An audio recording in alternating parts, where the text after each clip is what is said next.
All right, let's get into love-hate. And, of course, we start with the running backs for Week 3.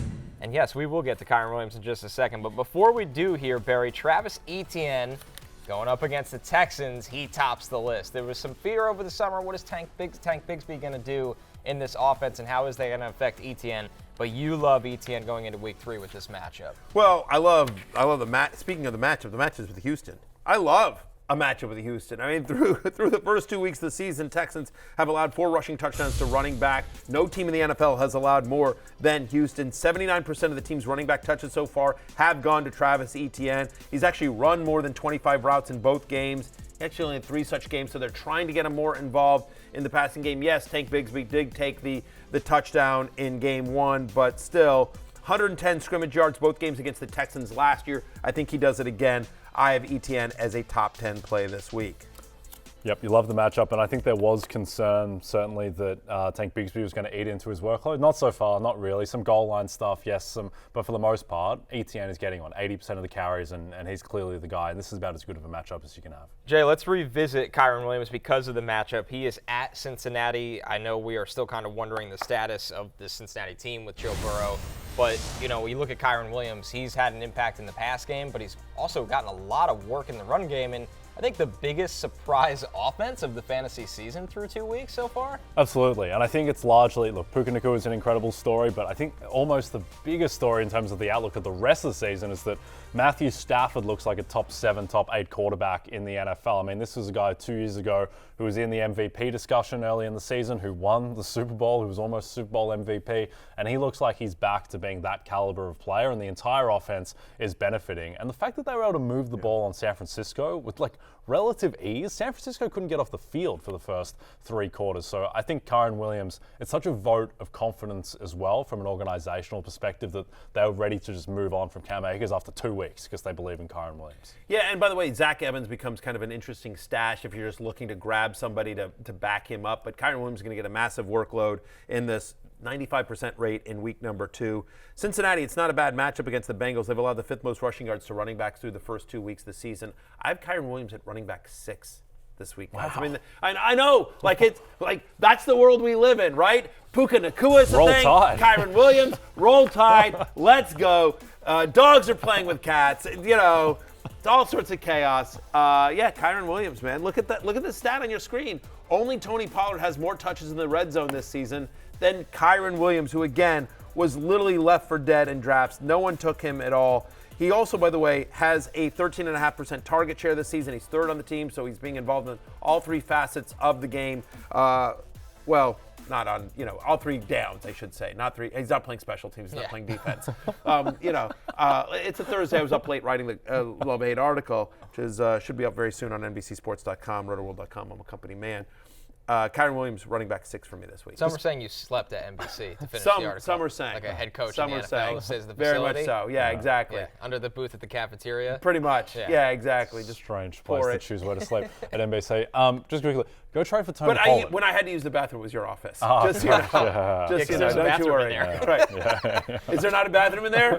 Jay's. No. Oh, yeah. Oops. All right. Well, then whatever. I still used it. I just Jay won't mind. Okay. What was I saying? Go trade for Tony Pollard because he's got 19 touches in the red zone already, and he's not getting the production yet, but it's coming, and he's going to be a top 5 running back in the season. Obviously, no doubt. All right, our next one comes with a little caveat. Jahmyr Gibbs makes the love list going against the Falcons. This kind of comes in feeling that David Montgomery won't play in this game. David Montgomery did not practice Wednesday. We know he said it's going to take he's week to week to get healthy. His coach kind of calling it day to day. We'll see with David Montgomery. But Barry, Jahmyr Gibbs against Atlanta. We know there'll be some Craig Reynolds in this game, but it feels like more for Gibbs. And that's what I wrote in the article. I said there's going to actually be more Craig Reynolds in this game than I think Jahmyr Gibbs managers are expecting or would like. But still, it should be the Jahmyr Gibbs show. He played on 71% of the snaps once Montgomery left the game last week, including 100% on 3rd and 4th down. He also got the only carry inside the 10-yard line. His target share last week, 26.5%. He was actually targeted on 43% of his routes, so almost half of his routes he got a target as well. Remember, the Lions averaging over 32 running back touches per game through the first 2 weeks, and so playing the Atlanta Falcons, which is not a team that scares you. They're a bottom 10 run defense through the first 2 weeks of the season. I think Jahmyr Gibbs, and again, this game is indoors on the turf in Detroit. Gibbs should be able to break 1 or 2. I actually have him as a top 10 play. And if Montgomery is suddenly active, again, because we're still following the situation, he's still a top 20 play. Patience, Jahmyr Gibbs managers, because your day is coming, and that day is this Sunday. Yeah, suspect he might want to upstage Bijan Robinson as well in the matchup of number 1 first-round running backs. Total there is 46. From the SEC. Yeah, from the SEC. A little SEC rivalry right there. Roll Tide again. I'm sorry. No, I take that back. No, Bijan was Texas, but close enough. Iowa State. Can I tell Roll you? South. Here's literally what happened in my mind. Because last week, Bijan played Carolina, and there was a shot after the game of Bijan and Bryce Young, Texas and Alabama, the night after Texas beat Alabama. And so, I did an SEC comment on the Sunday show, and so that I... Good internal look at how your synapses Bijan, and then I was thinking, Georgia, Atlanta, and Georgia, and then you thought about diet soda, and I was just like, I probably should have used some deodorizer in your office last night. And it's all a mishmash in there. And that all happened within a nanosecond. So just taking you through my psychosis and just understand that, just be thankful, because you at any point can turn this off.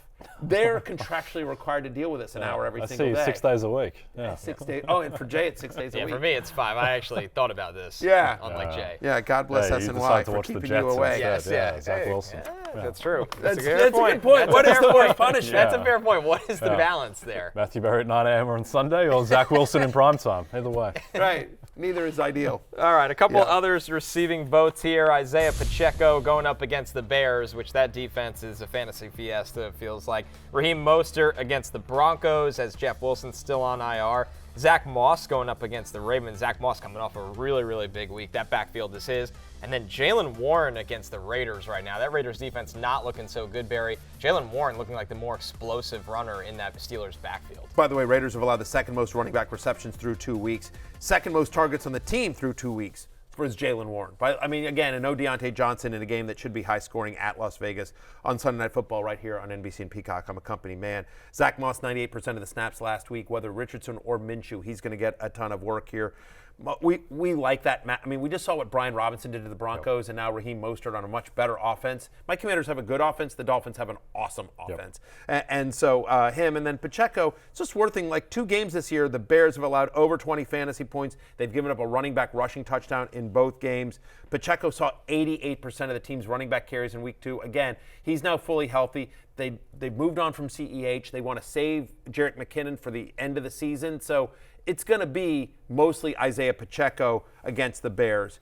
Worth noting, of course, the Chiefs are 12.5-point favorites, so you could see some running in the second half as well. I would suspect so. And just quickly on Mostert, there's a chance that Jalen Waddle doesn't play. Tyreek Hill's on the injury report with an ankle, which seems like it's a little bit of a concern because he's dealing with the ankle at the end of last season, so don't want to see him banged up. But there is a chance that no Jalen Waddle, Patrick Surtain on Tyreek Hill, and we saw what happened against the Patriots where Christian Gonzalez largely shut down Tyreek Hill, and all of a sudden they might be running the ball a ton, and to your point, Brian Robinson had success. Right, running a ball a ton, or by the way, maybe some Durham Smythe, maybe some River Craycraft. You just like saying his Braxton Berrios. All the stars are coming out of Miami this weekend, no doubt. But anyway, I like the Dolphins, and I like the Dolphins to cover. River Craycraft. Yeah. Let's move over to the hate list. River And, this is a tough one. We start with Damien Pierce against the Jacksonville Jaguars. Damien Pierce, it has not been a good start to the season for him. He's played less than 50% of the snaps. He's averaging less than 3 yards per carry. They're missing 3 to 4 starters on that offensive line, Jay, which is not helping. They're playing a rookie quarterback who's had his ups and downs, plenty of ups, but for Pierce, nothing's going in the right direction. It's not. And look, this is just unviable. He's got no chance. Maybe this one a little bit, but these other ones, he's getting tackled straight away. CJ Stroud as well, just under immense pressure already. And I just don't think until they get these guys back, we'll see what happens with Laramie Tunsil. Titus Howard's on the IR. He won't be back till week 5 at earliest. Until that point, I just don't think that any running back on Houston is going to be viable, Matthew.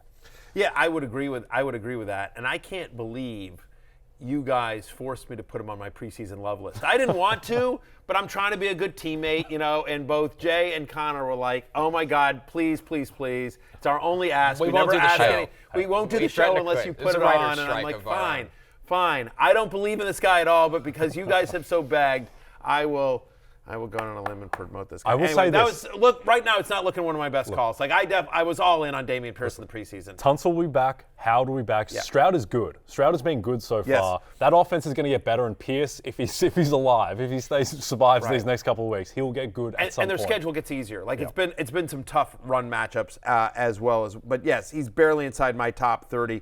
Jacksonville's allowed the 4th fewest rushing yards to running back through 2 games. They're giving up just 3.1 yards per carry. We've talked about that. And by the way, because they've gotten so down, he's played on less than 50% of the snaps through 2 weeks, which has been somewhat surprising as well. You see it on your screen. The Swaguars have been very good defensively against running backs so far in this young season. This is how bad it is with Damien Pierce, is that I've got him in a league where I quickly thought, do I start Zach Ertz in my flex over Damien Pierce? Like, I don't think I'm going to, but it was like a thing. Like the fact that it's a conversation. Yeah, it's insane. Zach Ertz. Yeah, exactly. Yeah. Oh, great. Our next one was the darling of the waiver wire, and that was Jerome Ford. Plenty of people probably spent a lot of fab budget this week to acquire Jerome Ford. The problem for Jerome Ford is that he goes up against the Titans this week, Barry. In Tennessee right now, nobody is running on Tennessee. No, they've allowed 2.6 yards per carry to running back so far this season.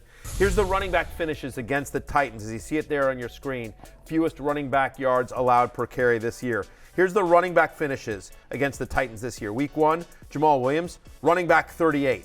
Week 2, Josh Kelly, another free agent, a waiver wire darling that everyone started in week 2, running back 51. And so here comes Jerome Ford, who's my running back 25 this week. I might be too high on him at running back 25. The argument there is that Deshaun Watson looks awful, and maybe volume and passing game involvement with Jerome Ford, who's a really nice pass catcher. So that's the only way that I see him getting to a top 25 finish here, is that hopefully Watson, Amari Cooper may not be 100%. He got a little bit, he was banged up going into Monday night, didn't feel like he got fully healthy there. So could they dump it off to Jerome Ford? But the fact that Kareem Hunt is in the building, I don't think Kareem Hunt's any good. We talked about this yesterday, but he knows the system. He's back in the building. So even if he gets 5 touches in this game, again, because the only way Ford likely gets there is either with a home run ball or through just sheer volume. And I'm nervous about that.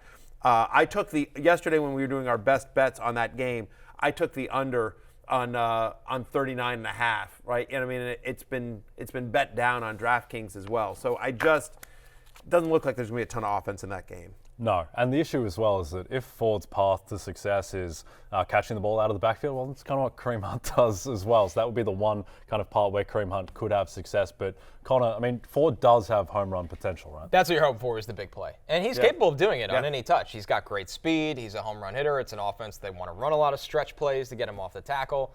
So if you're starting him, you can be salvaged by just one big play. Yep. That's what you're hoping for. Which is a good And that's feeling. exactly what he did against the Steelers. I think it was like 15 for 37 outside of the 69, 70-yard run. Right, that's kind of the Jerome Ford experience. Our last running back on the hate list here, Khalil Herbert against the Chiefs right now. Barry, he's just not getting the volume, Khalil Herbert, and they love Roschon Johnson. Yeah, single-digit carries in both games so far this year for Khalil Herbert. He's played in only 37% of the snaps when Chicago has been trailing by 7 or more points this season. That's significant given the Chiefs are 12.5-point favorites. There's been a lot of news in Chicago.